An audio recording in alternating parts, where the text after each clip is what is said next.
qui, au lieu de s'appuyer sur un État fort, des institutions fortes, s'est appuyé sur des régimes arborant des hommes forts qui n'ont de cesse de recruter dans leur cercle, si ce n'est pas la famille, c'est les amis, si ce n'est pas les amis, c'est les courtisans, pour pouvoir asseoir un pouvoir absolu et qu'ils gèrent à leur guise, décidant de la vie ou de la mort de tel ou tel autre.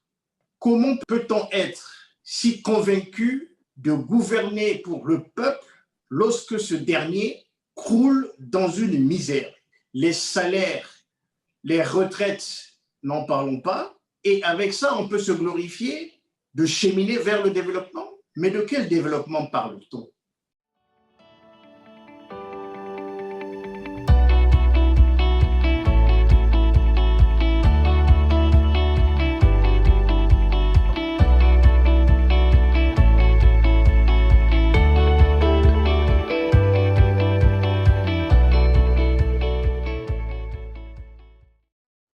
Bienvenue, mesdames, mesdemoiselles et messieurs. Merci d'avoir encore choisi Télar TV.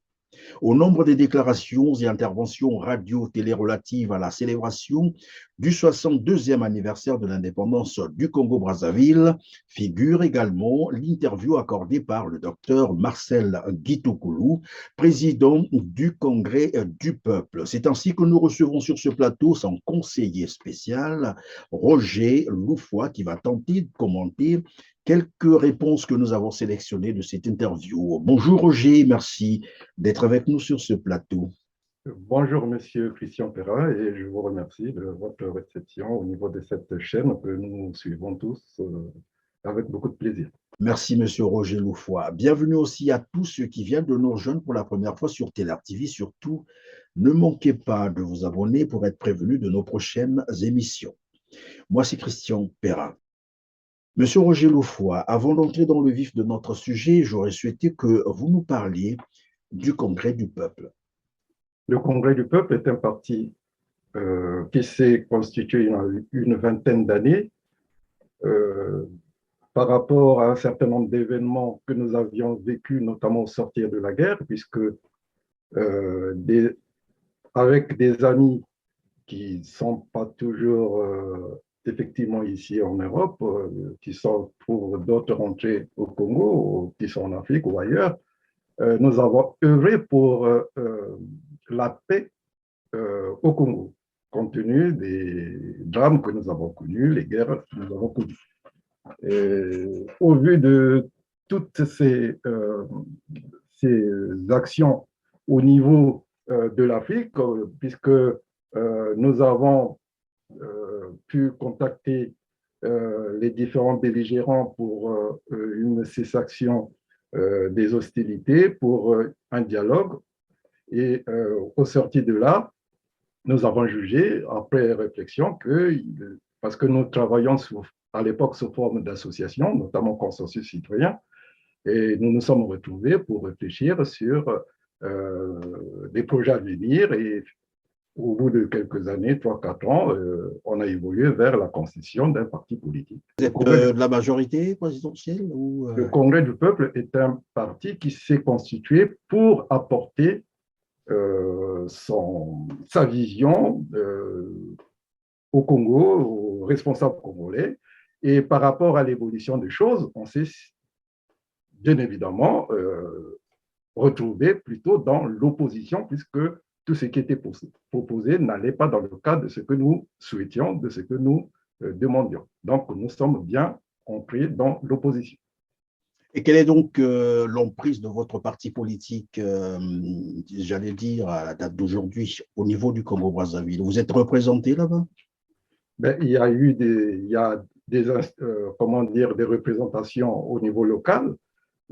Comme vous savez, tout parti politique au niveau national, de dimension plus ou moins modeste, rencontre des difficultés de fonctionnement, de financement, et on essaie de faire avec. Bon, et on connaît des hauts et des bas, et avec parfois des ruptures en termes de disparition de certains responsables que nous avons, enfin disparition par la mort tout simplement. Bon, il faut relancer la machine et ce n'est pas toujours évident d'en faire avec. Alors, est-ce que vous avez pris part aux dernières législatives de juillet dernier là? Non, nous avons tenté une expérience au niveau du Congrès du peuple en les élections de 2009. Le docteur Massangui Toukoulou, président du Congrès du peuple, s'était rendu à Brazzaville. Il y a eu la mobilisation des militants et sympathisants et il y a eu un accueil chaleureux au niveau de Brazzaville jusqu'à l'annulation ou de sa candidature au niveau de la présidence. Depuis, nous avons observé, nous avons analysé, on a fait même des propositions en termes des publications, des propositions pour essayer de sortir des difficultés au niveau du Congo, parce qu'on ne raisonne pas qu'en tant que Congrès du peuple, on raisonne en tant que Congolais pour apporter un mieux-être au Congo. Tout cela n'a pas été entendu. Et là, on travaille par rapport à ce que nous pouvons faire pour essayer de faire bouger les choses, de faire bouger les lignes. Après la modification de la Constitution, nous avons jugé inopportun d'y aller pour des raisons que nous avons tous évoquées. D'abord, modification de la Constitution et puis des conditions de réalisation d'une élection libre, transparente, qui n'étaient pas réunies. Et nous avons jugé inopportun d'y participer. Et pareil, pour la dernière élection, c'était les mêmes conditions. Il y avait, pour nous, c'était un non-événement. Donc, on ne pouvait pas y aller. C'est vrai que c'était un non-événement pour vous, mais au moins, vous avez suivi les résultats de cette élection législative, de ces élections législatives, puisque vous êtes un parti politique et donc obligé, bien sûr, de suivre la vie politique du Congo-Brazzaville. Quel commentaire faites-vous de ces résultats, sinon de ces élections? Globalement, il n'y a aucune surprise, puisque cela était attendu, puisque nous avions dénoncer un certain nombre de dysfonctionnements flagrants par rapport aux différentes élections que nous connaissons au Congo. Bon, maintenant, il y a certains qui... Je note au passage que la fédération de l'opposition avait demandé à boycotter ces élections, je pense, c'est la dernière semaine. Donc, ils nous ont rejoints quasiment. Et là aussi, je tiens quand même à signaler qu'on fait partie de la fédération de l'opposition au Congo. Vous êtes membre de la fédération de l'opposition congolaise. Et donc, vous disiez sur les résultats, vous n'étiez pas surpris Pas de surprise dans la mesure où toutes les conditions ne sont pas transparentes. Pour résumer et faire court, beaucoup de Congolais ont plutôt dit que c'était plutôt des nominations que des élections. Les nominations plutôt que les élections. Pourtant, de son côté, Denis Sassou Nguesso s'est félicité du déroulement de ces élections. Il a dit que ça s'est bien déroulé dans le calme, c'était serein, comme il a dit lui-même, et voilà, c'était une nouvelle victoire, comme il aime à le dire, de la démocratie au Congo-Brazzaville. On ne peut pas dire le contraire. Nous, en tant que membres de l'opposition, nous avons aussi notre vérité à faire valoir, c'est-à-dire que ces élections ont été non transparentes et les résultats ne correspondent pas à la réalité de ce que ça devait plutôt être. Alors, merci, monsieur Roger Loufoy. Nous allons passer cette fois-ci au vif de notre sujet, c'est de commenter quelques réponses que nous avons choisies d'ailleurs de l'interview accordée par le docteur Guy Toukoulou, je rappelle, qui est le président du Congrès du peuple, le parti que vous représentez aujourd'hui sur ce plateau. D'abord, sur le plan politique. Alors, il estime que tous les efforts fournis par les pères de l'indépendance, il a rappelé, sont aujourd'hui confisqués par un petit groupe d'individus qui décideraient de la vie ou de la mort des Congolais à leur guise. Je vais vous proposer de suivre cet extrait, on revient sur le plateau. Suivez. Cette indépendance est confisquée par une petite élite politique du pays qui en fait son bonheur au détriment de l'intérêt général. comment peut-on être si convaincu de gouverner pour le peuple lorsque ce dernier croule dans une misère? Les salaires, les retraites, n'en parlons pas. Et avec ça, on peut se glorifier de cheminer vers le développement. Mais de quel développement parle-t-on? Alors, Monsieur Loufoy, est-ce qu'on peut parler ici d'une trahison des valeurs ou de l'esprit même qui avait animé les pères de l'indépendance du Congo? Après les années 60, ceux qui ont pris la responsabilité de la gestion du Congo avaient la responsabilité de pouvoir mener à bien la gestion du Congo dans le temps. Il y a eu différentes périodes que nous connaissons. La période du socialisme scientifique, il y a eu le marxisme et le léninisme. Parenthèse de Pascal Lissouba, ben, c'est le PCT qui a monopolisé sur 40 années l'échiquier politique congolais. Donc, oui, mais de ce que nous observons aujourd'hui, est-ce que vous pensez que ce régime a conduit finalement à diriger le Congo tel que les pères de l'indépendance l'avaient voulu? Justement, en termes de contenu, on dit non. Pourquoi? Tout simplement parce que les pères de l'indépendance, déjà au niveau de la devise unité, travail, progrès, bilan, on ne s'y retrouve pas du tout. L'unité, ben, on constate une forme de démembrement de nos terroirs, un émiettement, puisque les gens de plus en plus raisonnent en termes de localité propre, on parle du tribalisme, donc là, il y a un échec, il y a comme un recul.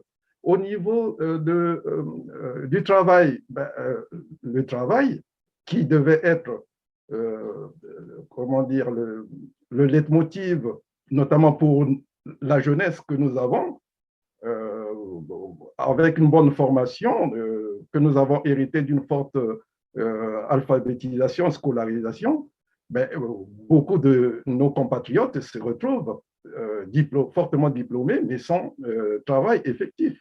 Et depuis, c'est le moindre effort qui est pratiquement l'apanage des Congolais. Et le travail, ben, il est annihilé en quelque sorte, inexistant.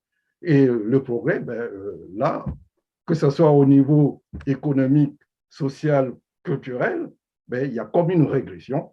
À partir de ce constat, on peut dire que les objectifs n'étant pas atteints, ben, il y a eu une forme de trahison des principes ou des idéaux que nos pères de l'indépendance nous avaient légués. Il dit également, il poursuit dans ses réponses, l'homme au centre de la construction à la fois des institutions, mais également de l'économie. C'est ce qu'il a rappelé, que je vous propose également de suivre et on revient sur le plateau.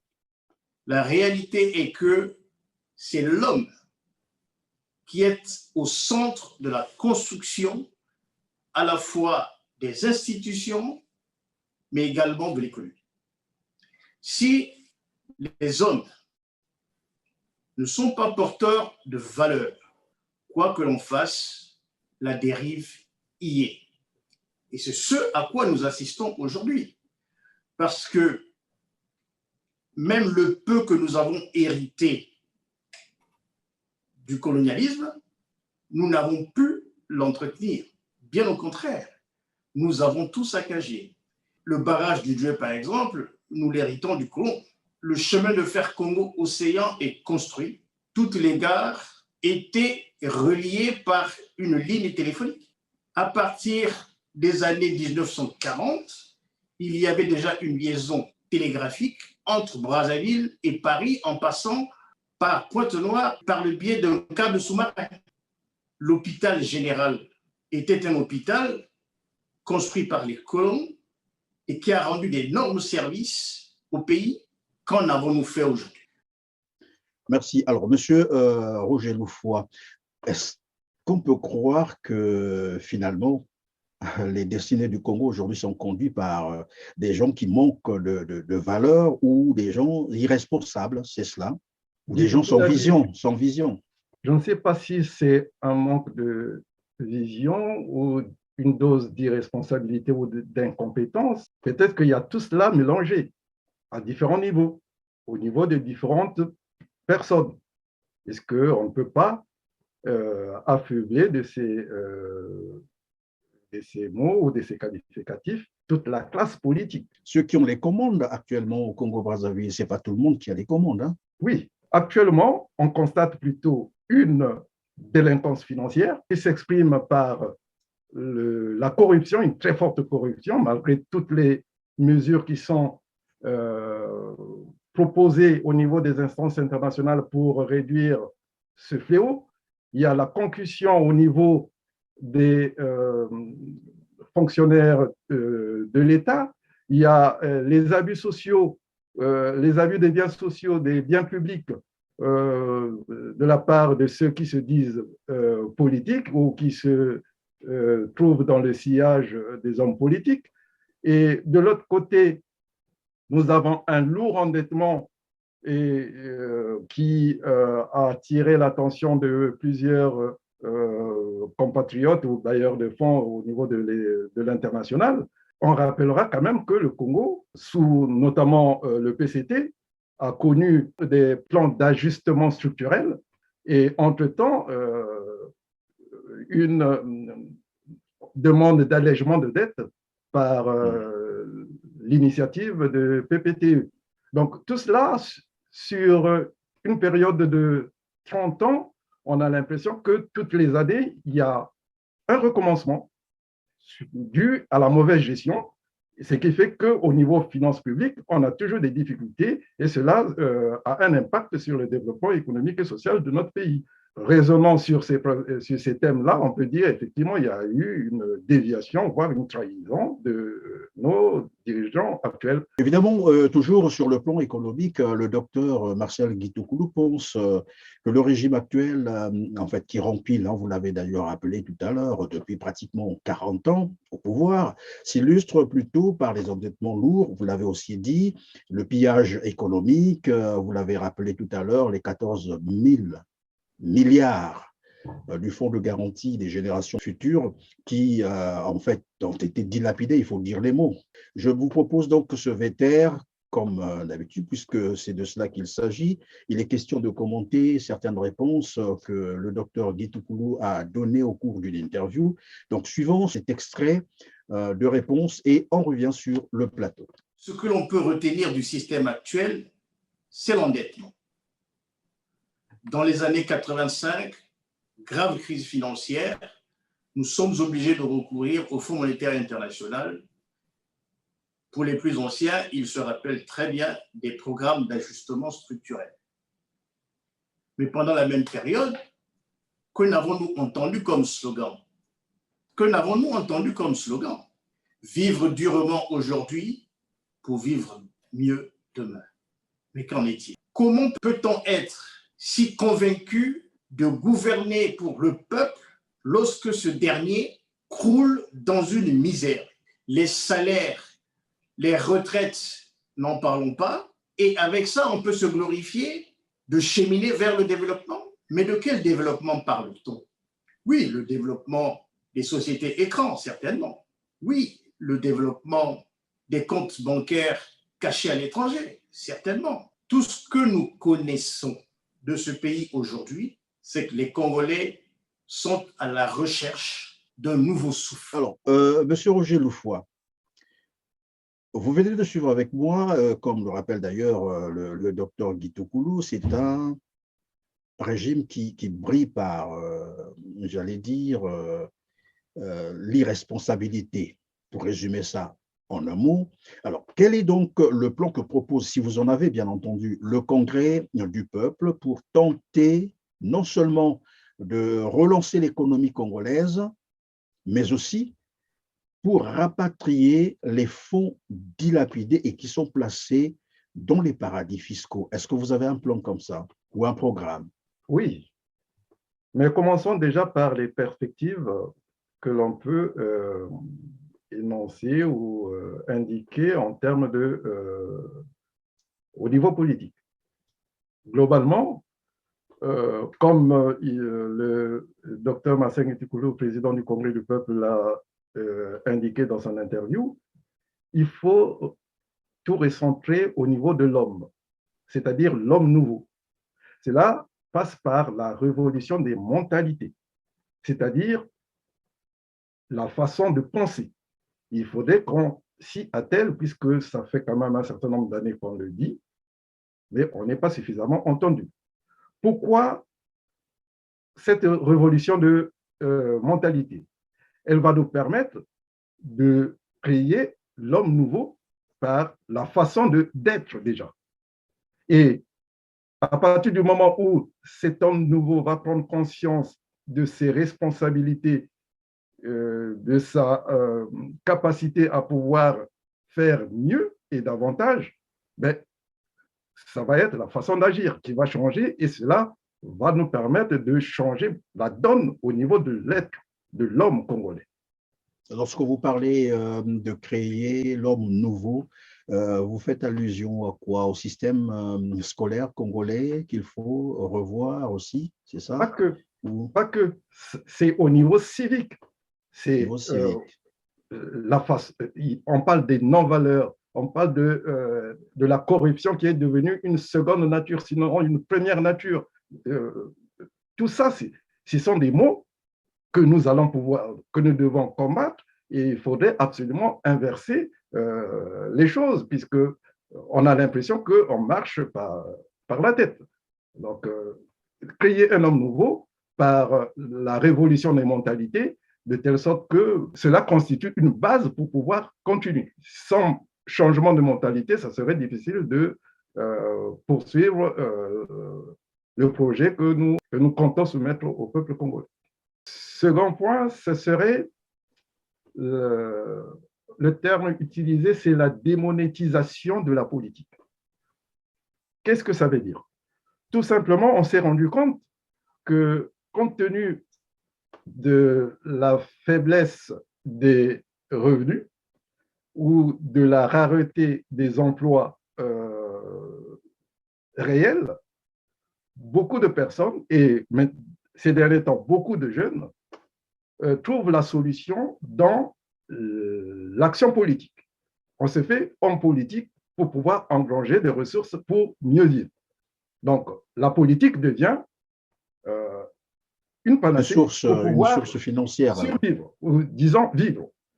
Donc là, le fait de démonétiser en termes d'émoluments, des primes, les rendre à leur juste proportion par rapport aux tâches qui leur sont révolues, en proportion du rendu. Là, on va pouvoir décourager ceux les affairistes en quelque sorte, qui viennent dans la politique pour s'enrichir. Là, ça sera un sacerdoce, la politique, on y va parce qu'on y croit pour faire changer les choses. Un avant-dernier point, c'est le fait, ça il en a parlé dans son intervention, quand il a parlé de crédit, de chèques à faire à chaque ménage congolais, c'est-à-dire nous envisageons un investissement financier des ménages congolais suite au profit de nos ressources. On peut également penser à une quote-part, aussi infime soit-elle, à une redistribution au niveau de la population. 5 millions d'habitants, ça ne fait pas 5 millions de ménages. Donc, on peut mener ce genre d'action. Et le dernier point, c'est l'accès à l'eau potable pour tous et de façon gratuite. L'eau potable, c'est la vie. Peut-on imaginer que l'on puisse vivre sans eau potable?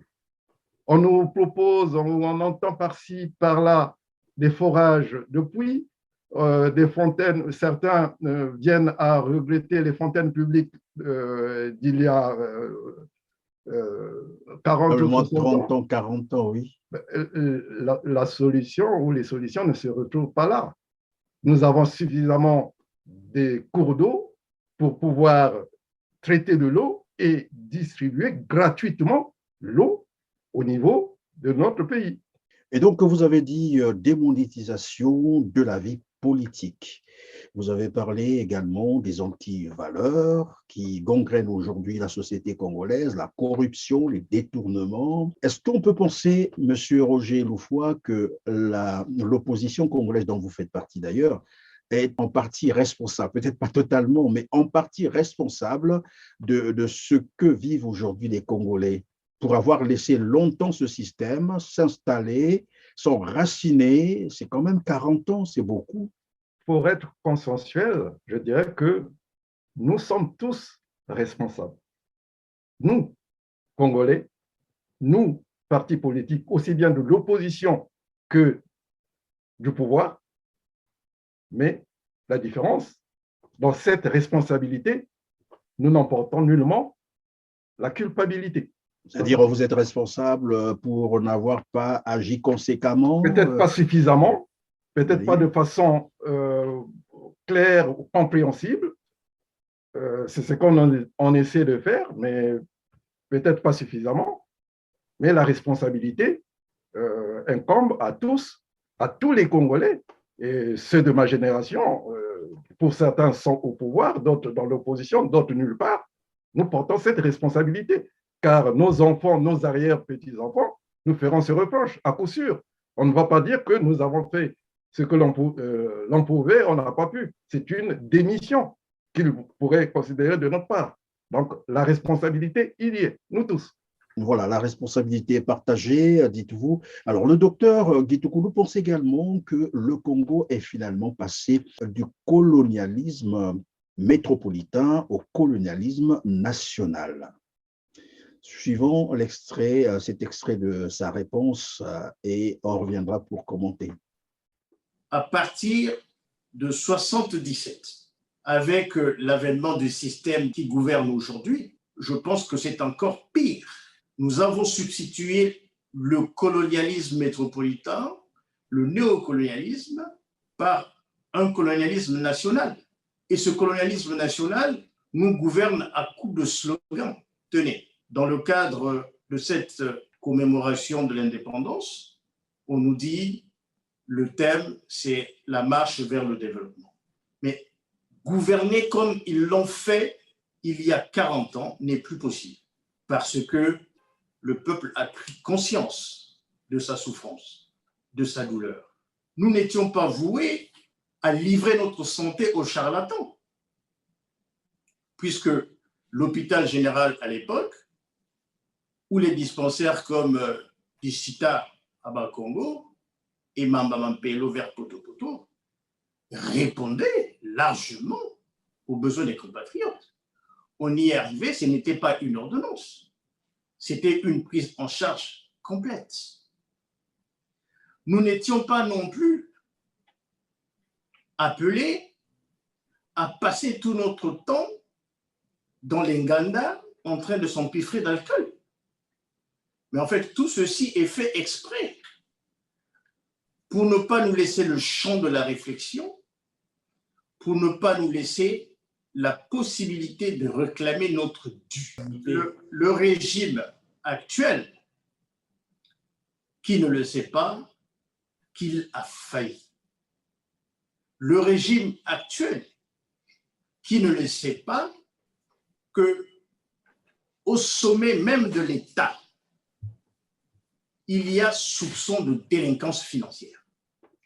Alors, monsieur Roger Loufoua, si j'ai bien compris, pour le docteur Guy Toukoulou, le Congo-Brazzaville vit une nouvelle colonisation sous le régime de Denis Sassou Nguesso. C'est un mot très fort, non? En effet, ça peut paraître ainsi, mais quand on voit l'état actuel du Congo, où la majeure partie de la population se trouve démunie au profit d'une caste politique qui semble tout s'accaparer, et avec le déni de droit que nous constatons, on ne peut rien dire là-dessus.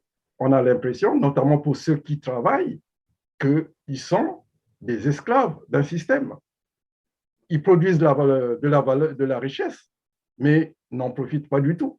Ainsi, on a l'impression que du néocolonialisme des années 60 jusque dans les années 80, on est passé à un système beaucoup plus radical, beaucoup plus dur pour les populations congolaises, c'est-à-dire un colonialisme national qui se traduit par un système de prédation nationale que moi je peux tout simplement évoquer par un niveau de népotisme absolu. La prédation au niveau de tous ces responsables politiques qui se donnent dans les détournements des fonds publics, le système de prévarication par un abus d'autorité, et je terminerai par une extrême personnalisation du pouvoir et une illustration, ces dernières élections législatives où on a eu tous ces noms qui nous rappellent leurs parents. Alors, puisqu'on parle du colonialisme national, qui dit colonialisme dit aussi révolution, sinon une nouvelle indépendance, parce que s'il y a colonialisme, ça veut dire que le peuple se doit de revendiquer une indépendance, une révolution. Comment voyez-vous la révolution ou une nouvelle indépendance au niveau du Congo-Brazzaville? On nous a parlé de la révolution de 1963. Historiquement, on a vu les révolutions au travers les luttes au niveau international. Il y a quand même beaucoup de violence. Donc, moi et les autres pensons plutôt à une forme d'indépendance. Une seconde. Oui, mais comment voyez-vous cette indépendance? Mais toujours par cette nouvelle indépendance, il faut le dire comme ça. Toujours par ces principes qui sont, que j'ai édictés au niveau des perspectives, c'est-à-dire l'homme nouveau, la conscientisation par le changement de mentalité. Sans cela, rien ne se fera. Parce qu'il y a beaucoup de personnes qui peut-être ont pris conscience, mais sont en quelque sorte engluées dans une situation psychologique vécue. Est-ce que cela veut dire, M. Roger Loufoy, vous imaginez un peu une nouvelle indépendance nominale, comme l'avait fait De Gaulle, après quelques pressions par-ci, par-là, De Gaulle s'est dit, pourquoi pas, écoutez, je vous donne l'indépendance. Vous l'avez demandé, prenez donc l'indépendance. Est-ce que c'est de la même forme que vous rêvez la nouvelle indépendance, puisqu'on parle ici de colonialisme national? Ça veut dire qu'il y a il y a un régime qui est là, qui est en train de coloniser les Congolais. Alors, comment se débarrasser de ce colonialisme? Est-ce qu'il faut attendre que ceux qui sont là disent, écoutez, nous sommes fatigués, vous pouvez reprendre vos commandes? Oui, ce colonialisme national, on compte le combattre en discutant, en faisant comprendre à tous les Congolais, qu'ils soient du pouvoir, de l'opposition ou autre, que l'intérêt légitime, l'intérêt de notre pays, c'est d'arriver à autre chose que ce que nous connaissons. Il y va de l'intérêt de tout le monde. Cette situation que nous connaissons n'est qu'un épiphénomène historiquement et qui va trouver une fin. Et comparativement à l'évolution des autres pays, notamment africains, nous prenons beaucoup de retard. Et cela impacte des générations entières. Donc, c'est convaincre tout le monde, même ceux qui sont au pouvoir, qu'il y va même de leur propre intérêt d'aller vers cette nouvelle indépendance. Et que pensez-vous de ceux qui disent qu'il faut naturellement une insurrection populaire au Congo-Brazzaville pour se débarrasser de ce régime? L'insurrection populaire, je ne sais pas si c'est possible au Congo au vu de ce que nous avons pu observer en 2015, quand il y a eu tous ces mouvements contre le changement de la Constitution. Certains ont parlé de trahison, d'autres ont parlé Mais je pense qu'à travers le monde, vous suivez aussi, vous lisez l'histoire. Il y a eu des révolutions, Absolument. ça n'a toujours pas, ça n'a jamais été facile. Hein. Libérer un pays, ça n'a jamais été un gâteau sur le plateau. Le monde sait Et, comment ça s'est passé. Ailleurs, ça a été beaucoup plus difficile d'ailleurs, mais ils sont quand même parvenus à se débarrasser de certains régimes totalitaires. ailleurs, quand nous pensons ce qui s'est passé récemment en Afrique de l'Ouest, ce sont des situations totalement différentes. Euh, Au niveau de la configuration sociale, militaire, rien à comparer avec le Congo.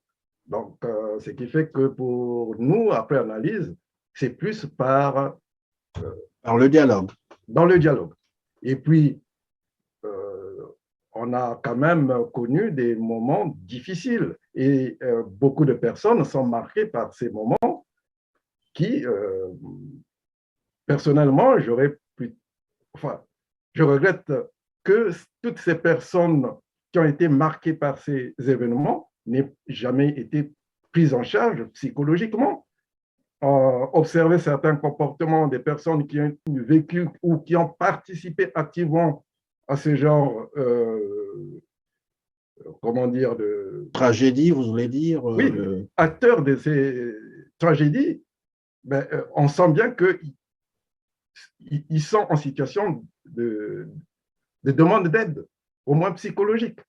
Alors, monsieur Roger Loufoy, je rappelle que vous êtes le conseiller spécial du docteur Marcel Guitougou, président du Congrès du peuple. Nous sommes à la fin de notre émission, mais on va conclure avec cette dernière question, c'est de savoir si vous avez quelques pistes de solutions à proposer, une alternative pour sortir le Congo de la crise multiforme qu'il traverse. Quelle alternative proposez-vous? Les alternatives, quand on essaie de lire tous les programmes qui sont proposés par les organismes internationaux, et là, notamment, il y a les objectifs de développement durable, on se dit, mais il ne nous reste plus qu'à appliquer. Bon, c'est vrai, à certains niveaux, il y a des choses qui ne correspondent pas à nos réalités, mais le travail a été fait. Et nous, on doit tout simplement l'appliquer. Là encore, on voit qu'il y a des manquements énormes, tout simplement parce que les personnes ne sont pas aptes, n'ont pas la volonté, et voilà, il y a tout cela. Il y a aussi un problème de volonté politique. J'allais dire que dans un pays, tout commence par d'abord la vie politique. Mais aujourd'hui, le constat, c'est que au niveau politique, il y a une confiscation d'abord de l'alternance, qu'il y a une caste qui est là, qui gère le Justement, pays à sa guise. Comment faire pour que le Congo, pour donner, comme j'ai toujours coutume à le dire, pour redonner une chance au Congo-Brazzaville? avant de vous répondre à ça, je voudrais vous parler de l'indice de démocratie Au Congo, oui. qui est publié dans le monde entier. Et le Congo est considéré comme faisant partie de régimes autoritaires. Qu'est-ce qu'ils entendent par là? Parce que là, ce sont des groupes de scientifiques qui travaillent pour pouvoir faire cette classification, puisqu'ils partent quand même sur 60 indicateurs qui regroupent en 5 secteurs. Permettez que je vous lise la définition de ce qu'ils entendent par régime autoritaire.